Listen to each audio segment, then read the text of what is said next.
السلام علیکم ورحمۃ اللہ وبرکاتہ۔ آئیے آج ذکر کرتے ہیں حضرت زینب بنت محمد علیہ السلام کی مکہ سے مدینہ ہجرت کا واقعہ۔ ابوالعاص جب رہا ہو کے مکے پہنچتے ہیں تو حضرت زینب کو سارا ذکر بیان کرتے ہیں اور حضرت زینب کو اجازت دیتے ہیں کہ آپ بخوشی اپنے والد کے ہاں جا سکتی ہیں۔ حضرت زینب رضی اللہ تعالیٰ عنہ سفر ہجرت کی تیاری میں لگ جاتی ہیں، خوشی خوشی تیاری کرتی ہیں۔ ظاہر ہے آپ سب جانتے ہیں کہ عورت کو اپنے میکے جانے کی کس قدر خوشی ہوتی ہے۔ یہاں تو معاملہ ایمان کا تھا، ہجرت کا تھا اور اس کے اجر کا تھا۔ ابوالعاص اپنے بھائی کنانہ بن ربیع کی نگرانی میں ان کو رخصت کرتے ہیں۔ حضرت زینب اونٹ پہ سوار ہوئیں اور کنانہ سفر میں پیش آنے والے خطرات کے درپیش اپنے ہتھیار لے کے ان کے ساتھ چلتے ہیں۔ سواری کو لیے جا رہے ہیں۔ زینب پس منظر میں اپنے باپ اور بہنوں کی خوشی میں مگن ہیں، مگر یہ اطلاع ملعون اہل مکہ کو مل جاتی ہے، کیونکہ اسلام دشمن ہجرت کے راستے میں آنے والی ہر رکاوٹ کو روکتے تھے۔ نہ صرف روکتے تھے بلکہ اس کو جان سے مار بھی دیتے تھے جو بھی وہاں سے جاتا تھا۔ بہرحال راستے میں انہوں نے اس کو جا لیا۔ ایک آدمی سب سے پہلے وہاں پہنچ گیا۔ حضرت زینب اس وقت امید سے تھیں اور کہا جاتا ہے کہ اس آدمی حبار بن اسود نے ان کو نیزہ مارا تو اس سے وہ سواری سے گر گئیں اور آپ چٹان پہ گر گئیں۔ سخت چوٹ آنے کی وجہ سے خون جاری ہو گیا اور بہت زیادہ زخمی ہو گئیں۔ اسی وقت ان کے دیور کنانہ نے بھی اپنا ترکش کھول لیا اور تیر اندازی شروع کر دی۔ اس طرح سے کفار نرم پڑ گئے اور پیچھے ہٹنے لگے، لیکن زخمی ہونے کی وجہ سے حضرت زینب اپنا سفر جاری نہ رکھ سکی۔ ان کو مکہ واپس آنا پڑا، اگرچہ ان کو بہت سخت ناگوار گزرا۔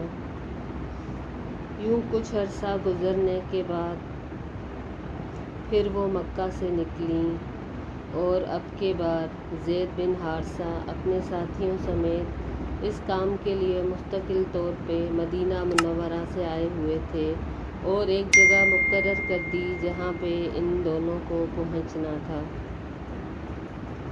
بس اس طرح سے حضرت زینب کو لے کر وہ نبی کریم صلی اللہ علیہ وسلم کی خدمت اقدس میں حاضر ہو گئے اور امانت داروں نے نبی کریم صلی اللہ علیہ وسلم کو ان کی بیٹی نہایت عزت اور احترام کے ساتھ پہنچا دی۔ حضرت زینب کی ایک بہت عمدہ فضیلت بھی تھی کہ نہ صرف انہوں نے ہجرت کی بلکہ اس ہجرت میں انہوں نے بہت اذیتیں بھی سہیں، تکالیف برداشت کیں، اور کیونکہ عورت نازک ہوتی ہے، فطرتاً کمزور اور ضعیف ہے، اس لیے معمولی تکلیف پہ بھی پریشان ہو جاتی ہے۔ کہاں کہ اونٹ کے کجاوے سے نیزے کے ساتھ نیچے گرنا، امید سے ہونا اور وہ بھی چٹان پہ گرنا۔ نبی کریم صلی اللہ علیہ وسلم نے جب یہ سارا ماجرا سنا کہ ہجرت کے راستے میں میری بڑی بیٹی کو کس قدر تکلیفیں آئی ہیں تو وہ بہت غمزدہ بھی ہو جاتے تھے، کیونکہ زینب بنت محمد کو یہ تکلیفیں کسی اور وجہ سے نہیں ملی تھیں، ان کو اس پاداش میں یہ تکلیفیں ملی تھیں کہ محمد صلی اللہ علیہ وسلم ان کے باپ تھے۔ اسی لیے نبی کریم صلی اللہ علیہ وسلم فرماتے ہیں کہ میری بیٹیوں میں زینب سب سے افضل ہے، جو میری وجہ سے مصیبت زدہ ہوئیں اور انہیں اذیت دی گئی۔ کچھ عرصہ گزرتا ہے، یہ اپنے میکے میں اپنی بہنوں کے ساتھ ہنسی خوشی رہتی ہیں۔ مکہ والے تجارت کے سلسلے میں شام کی طرف سفر کیا کرتے تھے۔ ایک دفعہ یہ تجارتی قافلہ شام کی طرف روانہ ہوا۔ اس قافلے میں ابو العاص بھی تھے، جو تجارت کے مقصد کے ساتھ گئے تھے۔ قریش کے اس اموال تجارت کے لیے مدینہ والوں نے پروگرام بنایا کہ ان کے قافلے پر حملہ کیا جائے اور اس مال کو اپنی نگرانی میں لیا جائے۔ ابو العاص قافلے والوں سے ذرا ہٹ کے مدینہ کی طرف اپنی بیوی، بلکہ اپنی پیاری بیوی کی طرف ملنے چلے گئے۔ حضرت زینب نے ان کو پناہ دی، لیکن کیونکہ ابھی انہوں نے اسلام قبول نہیں کیا تھا، تو وہ صبح کے ٹائم مسجد میں اعلان کرتی ہیں کہ اے مسلمانوں، میں نے ابو العاص بن ربیع کو پناہ دی ہے۔ نبی کریم صلی اللہ علیہ وسلم نے جب یہ سنا تو لوگوں کی طرف متوجہ ہوئے اور ارشاد فرمایا کہ کیا تم لوگوں نے بھی وہی سنا ہے جو میں نے سنا ہے؟ لوگوں نے عرض کیا جی ہاں یا رسول اللہ صلی اللہ علیہ وسلم۔ نبی کریم صلی اللہ علیہ وسلم نے فرمایا کہ مجھے بھی پہلے اس بات کا علم نہیں تھا، لیکن جب مسلمانوں کا کوئی ادنا شخص بھی پناہ مانگے، مطلب کافروں کا کسی ادنا مسلمان سے بھی پناہ مانگے، تو اسلام میں اس کو منظوری دی جاتی ہے اور اس کا پناہ دینا درست ہوتا ہے۔ لہٰذا زینب نے اگر ابو العاص کو پناہ دی ہے تو یہ درست ہے۔ بہرحال نبی کریم صلی اللہ علیہ وسلم حضرت زینب کے پاس آتے ہیں، کہتے ہیں، فرماتے ہیں پیاری بیٹی، اس کی خاطرداری اچھی کرنا، اس کو باعزت رکھنا، لیکن وہ کافر ہے، اسلام قبول نہیں کیا اور تم مسلمان ہو، اس لیے ذرا احتیاط کرنا۔ بہرحال جب ابو العاص مکہ واپس لے جاتے ہیں تو جو امانتیں، جو مال تجارت ان کے پاس تھا، وہ امانت لوگوں کو دے کر واپس مدینہ آتے ہیں اور اس کے بعد اسلام قبول کرتے ہیں۔ کہا جاتا ہے کہ ان کا نیا نکاح کیا گیا، یعنی تجدید نکاح کیا گیا۔ کچھ کہتے ہیں کہ نہیں، پہلے ہی نکاح پر ان کو ان کی بیوی کے حوالے کیا گیا۔ اب پھر دونوں میاں بیوی اپنے باپ کے ساتھ نبی کریم صلی اللہ علیہ وسلم اور ابو العاص اپنے خالو کے ساتھ ہنسی خوشی زندگی کے دن بتانے لگے، لیکن ابھی آزمائشیں اور بھی تھیں۔ حضرت زینب کے 2 بچے تھے، جن میں ایک کا نام علی تھا بیٹا، اور ایک صاحبزادی جس کا نام امامہ تھا۔ یہ وہی امامہ ہے جس سے نبی کریم صلی اللہ علیہ وسلم بہت پیار کرتے تھے اور نماز میں اس کو آئے ہوئے امامت کرتے تھے۔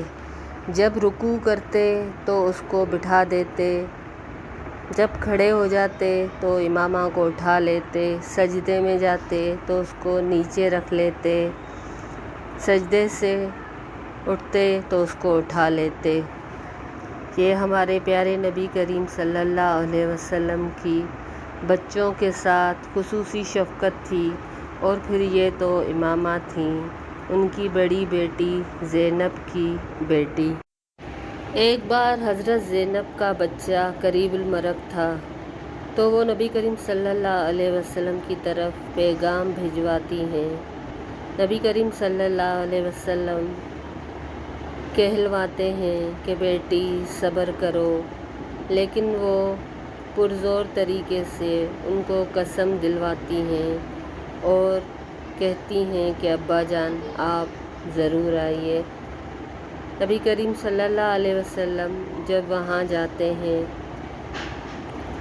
تو کیا دیکھتے ہیں کہ بچہ قریب المرگ ہے۔ حضرت زینب پریشانی کے عالم میں تھیں۔ ان کے ساتھ سعد بن عبادہ، معاذ بن جبل، ابی بن کعب اور زید بن ثابت رضی اللہ تعالی عنہم بھی ساتھ تھے۔ بہرحال نبی کریم صلی اللہ علیہ وسلم بچے کو گود میں لیتے ہیں اور وہ بچہ فوت ہو جاتا ہے تو نبی کریم صلی اللہ علیہ وسلم زینب سے کہتے ہیں کہ بیٹا تم یہ کہو کہ ان للہ ما اخذ ولہ ما اعطی وکل شیء عندہ باجل مسمی فلتصبر ولتحتسب، کہ بے شک یہ اللہ کے لیے ہی ہے، اسی نے لیا، اسی نے عطا کیا، اور ہر چیز کے لیے اس کے پاس ایک وقت مقرر ہے، لہٰذا صبر کرو اور اللہ سے اجر کی امید رکھو۔ اس موقع پہ نبی کریم صلی اللہ علیہ وسلم کی آنکھ مبارک سے آنسو جاری ہو گئے تو سعد بن عبادہ عرض کرتے ہیں یا رسول اللہ یہ کیا ہے؟ آپ صلی اللہ علیہ وسلم بھی آنسو بہا رہے ہیں تو جناب صلی اللہ علیہ وسلم فرماتے ہیں یہ تو رحمت ہے، اللہ تعالیٰ نے اپنے بندوں کے دلوں میں رکھ دی ہے، یعنی اللہ تعالیٰ اپنے نرم دل بندوں پہ اپنی رحمت بھی اتارتے ہیں، جس کے تحت انسان کی آنکھوں سے کسی بھی غمگین واقعے پہ آنسو جاری ہو جاتے ہیں۔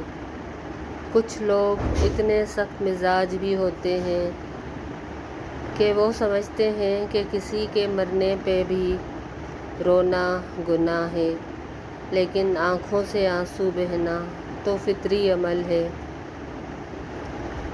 یہ تو انسان شفقت کی وجہ سے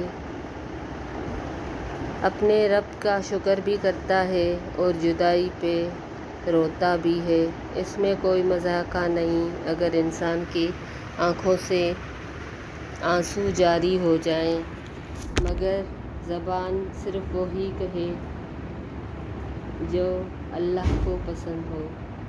اسی طرح حضرت زینب کے بیٹے ایک علی تھے جس کے لیے کہا جاتا ہے کہ وہ بلوغت کے وقت انتقال کر گئے تھے یا جب چھوٹے تھے تو انتقال کر گئے تھے، یعنی کہ ان کے دو بیٹے، ایک امامہ بنت ابی عاص تھیں۔ ایک روایت بھی پیش کی جاتی ہے حضرت زینب کی صاحبزادی امامہ کے بارے میں کہ ایک بار نبی کریم صلی اللہ علیہ وسلم کی خدمت میں ایک بیش قیمت ہار بطور ہدیہ آیا۔ نبی کریم صلی اللہ علیہ وسلم کی تمام ازواج مطہرات اتفاقاً وہاں جمع تھیں اور امامہ بھی ایک چھوٹی سی بچی تھیں اور کونے میں اپنے بچپنے کے لحاظ سے کھیل رہی تھیں۔ نبی کریم صلی اللہ علیہ وسلم نے ارشاد فرمایا یہ ہار کس طرح کا ہے؟ سب نے عرض کیا اس سے بہترین تو کبھی ہم نے دیکھا ہی نہیں، یہ تو بہت عمدہ ہے۔ پھر آپ نے اس ہار کو پکڑا اور فرمایا یعنی آج یہ میں اپنے اہل بیت میں سے جو سب سے زیادہ مجھے پسند ہے اس کی گردن میں ڈالوں گا۔ اب تمام ازواج مطہرات اس بات کی منتظر تھیں کہ وہ کس کے حصے میں آتا ہے۔ نبی کریم صلی اللہ علیہ وسلم اپنی نواسی کو بلاتے ہیں اور اس کے گلے میں ہار ڈال دیتے ہیں۔ اس واقعے کی صحیح سند معلوم نہیں، واللہ بالعالم، لیکن بہرحال نبی کریم صلی اللہ علیہ وسلم امامہ سے بہت محبت کرتے تھے، کیونکہ وہ ان کی بڑی نواسی تھی۔ یہ امامہ ہی ہے جس کے لیے حضرت فاطمہ نے وصیت کی تھی کہ میرے بعد حضرت علی ان کو اپنے نکاح میں لے لیں۔ اس طرح سے امامہ نبی کریم صلی اللہ علیہ وسلم کی نواسی سے حضرت علی نے نکاح کیا، تو یہ اس طرح سے ہوا کہ حضرت زینب کے حضرت علی داماد تھے اور ابو العاص کے داماد بھی تھے۔ اب آتے ہیں اس غمگین واقعے کی طرف کہ جب حضرت زینب اس دنیا سے رخصت ہوتی ہیں۔ کہتے ہیں کہ یہ نیک بی بی جب ہجرت فرما رہی تھی تو جو نیزہ ان کو لگا تھا وہ زخم کبھی بھر بھی جاتا تھا، لیکن اکثر اس میں تکلیف رہتی تھی، تو آخری وقت میں وہ زخم پھر تازہ ہو گیا اور بالآخر ان کی جان لے کے چھوڑی۔ مدینہ میں 8 ہجری میں ان کا انتقال اسی زخم کی وجہ سے ہوا، جس سے یہ بھی پتہ چلتا ہے کہ ہجرت کے راستے میں جو زخم ان کو ملا اور جس کی وجہ سے ان کی موت ہوئی، تو یہ اس حساب سے شہید بھی ہوئیں۔ ان کی وفات پہ تمام بہنیں ام کلثوم، فاطمہ اور رقیہ غمگین تھیں۔ باقی مسلمان عورتیں بھی گریہ وزاری کر رہی تھیں۔ نبی کریم صلی اللہ علیہ وسلم نے اس موقع پہ سختی سے کہا، نبی کریم صلی اللہ علیہ وسلم نے حضرت عمر کو سختی سے روکا۔ اصل میں حضرت عمر سختی سے ان کو روکنے لگے، تو نبی کریم صلی اللہ علیہ وسلم نے فرمایا، اے عمر، اس سختی سے ٹھہر جائیے۔ پھر عورتوں کو مخاطب کرتے ہوئے فرمایا کہ شیطانی آواز نکالنے سے تم پرہیز کرو۔ جو آنسو آنکھ سے بہتے ہیں اور دل غمگین ہوتے ہیں، یہ تو اللہ کی طرف سے ہے اور یہ اللہ کی رحمت ہے، اور جو کچھ ہاتھ سے یا زبان سے صادر ہوتا ہے وہ شیطان کی طرف سے ہے۔ یعنی کہ آنسو بہانا، اس میں کچھ حرج نہیں، مگر زبان سے ایسی کوئی چیز نہیں کی جائے یا ہاتھوں سے، یہ شیطان کی طرف سے ہوتی ہے۔ نبی کریم صلی اللہ علیہ وسلم نے حضرت زینب کے غسل اور کفن کا انتظام خود کیا، یعنی اپنی خاص نگرانی میں کروایا، اور اس فضیلت غسل میں خصوصی طور پر ام المومنین حضرت سودا بنت زمعہ، ام سلمہ اور ام ایمن نے بھی حصہ لیا۔ جب ان کا انتقال ہوا تو نبی کریم صلی اللہ علیہ وسلم تشریف لائے اور فرمایا کہ زینب رضی اللہ تعالیٰ عنہا کے نہلانے کا انتظام کرو، پانی اور بیری کے پتوں کو مہیا کرو اور ان کے ابلے ہوئے پانی کے ساتھ 3 بار یا 5 بار غسل دو، اور آخری بار میں کافور کی خوشبو لگاؤ۔ جب نہلا چکو تو مجھے اطلاع کرنا۔ جب وہ غسل سے فارغ ہوئیں تو نبی کریم صلی اللہ علیہ وسلم کو اطلاع کی۔ نبی کریم صلی اللہ علیہ وسلم نے اپنے جسم مبارک سے اپنا تہبند اتار کر عنایت فرمایا اور فرمایا کہ میرے تہبند کو کفن کے اندر داخل کر دو۔ یہاں یہ معلوم ہوا کہ نبی کریم صلی اللہ علیہ وسلم اس تہبند کو آخری وقت تک اپنے جسم مبارک کے ساتھ لگائے رکھا، تاکہ آخری وقت تک ان کے ساتھ ہو اور پھر ان کی بیٹی کے کفن میں ڈالا جائے۔ اب جدائی کا وقت آ جاتا ہے، یعنی ان کی تدفین کا وقت آتا ہے۔ حضرت انس رضی اللہ تعالیٰ عنہ سے روایت ہے کہ رسول اکرم صلی اللہ علیہ وسلم کی صاحبزادی حضرت زینب کا انتقال ہوا۔ ہم صحابہ کی جماعت حضرت زینب کے دفنانے کے لیے نبی کریم صلی اللہ علیہ وسلم کے ساتھ حاضر ہوئے۔ ہم قبر پہ پہنچے۔ سردار دو عالم صلی اللہ علیہ وسلم نہایت مغموم تھے، غمگین تھے۔ ہم میں سے کوئی نبی کریم صلی اللہ علیہ وسلم کی خدمت میں کلام کرنے کی ہمت نہیں کر سکتا تھا ان کو اتنا مغموم دیکھ کے۔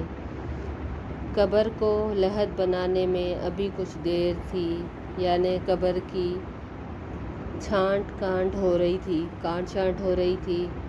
نبی کریم صلی اللہ علیہ وسلم کے پاس تشریف فرما ہوئے اور آپ صلی اللہ علیہ وسلم کے آس پاس بیٹھ گئے، یعنی صحابہ۔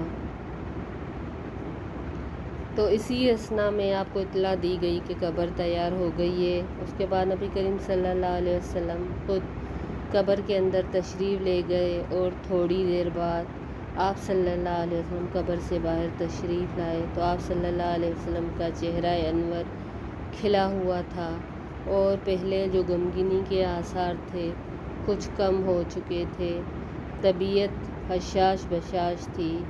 ہم نے عرض کیا، یا رسول اللہ، ہم تو آپ سے پہلی حالت میں کلام کرنے کی استطاعت نہیں رکھتے تھے، اب یہ کیا ماجرا ہے؟ نبی کریم صلی اللہ علیہ وسلم فرماتے ہیں کہ قبر کی تنگی اور خوفناکی میرے سامنے تھی اور زینب کا ضعف اور کمزوری بھی مجھے معلوم تھی۔ یہ بات مجھے بہت غمگین کر رہی تھی۔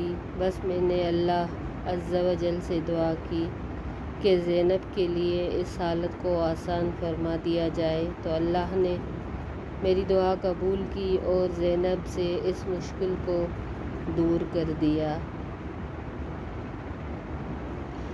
یعنی نبی کریم صلی اللہ علیہ وسلم اپنی بیٹی، جو ان کو معلوم تھا کہ ان کو پیاری بھی ہے لیکن قدرے نام و ناز میں پلی ہوئی ہیں، تو قبر کے معاملات بہت سخت ہیں، تو ان کو اپنی بیٹی کا خیال آ رہا تھا، اس لیے انہوں نے دعا کی اور اللہ نے حضرت زینب کے لیے بہت آسانی کا معاملہ کیا۔ اس سے یہ معلوم ہوتا ہے کہ نبی کریم صلی اللہ علیہ وسلم جس قدر قبر کے لیے سمجھتے تھے کہ انسان کے لیے اس کے اندر بہت سارے معاملات ہیں اور یہ کس قدر تنگی کا معاملہ ہے، خاص کر کے وہ لوگ جو دن رات گناہوں میں مبتلا رہتے ہیں، تو ان کا کیا حال ہوگا، جبکہ یہ تو اس کائنات کی نیک ترین عورت کی بڑی بیٹی تھی۔ تو ہمیں کس قدر اس کا اہتمام کرنا چاہیے اور ہر نماز میں تشہد میں یہ دعا پڑھنی چاہیے کہ اللہم انی اعوذ بک من عذاب القبر ومن عذاب جہنم ومن فتنۃ المحیا ومن فتنۃ المسیح دجال۔ بہت مشکل مرحلہ ہے، جو یہاں کامیاب ہو گیا تو اس کے لیے آخرت کی بہت ساری منزلیں آسان ہو جاتی ہیں۔ یہ پاکیزہ روح اس دنیا سے چلی جاتی ہیں، اپنے لیے توشہ تیار کر کے خود جاتی ہیں۔ تو ہم سب کو بھی اپنی آخرت کی، اپنی قبر کی بہت فکر ہونی چاہیے اور اس کی تیاری کرنی چاہیے۔ اللہ سے دعا کرتے ہیں کہ اللہ تعالیٰ ان کے نیکیوں کو قبول فرمائے اور ہمیں بھی ان پر عمل کرنے کی توفیق فرمائے۔ السلام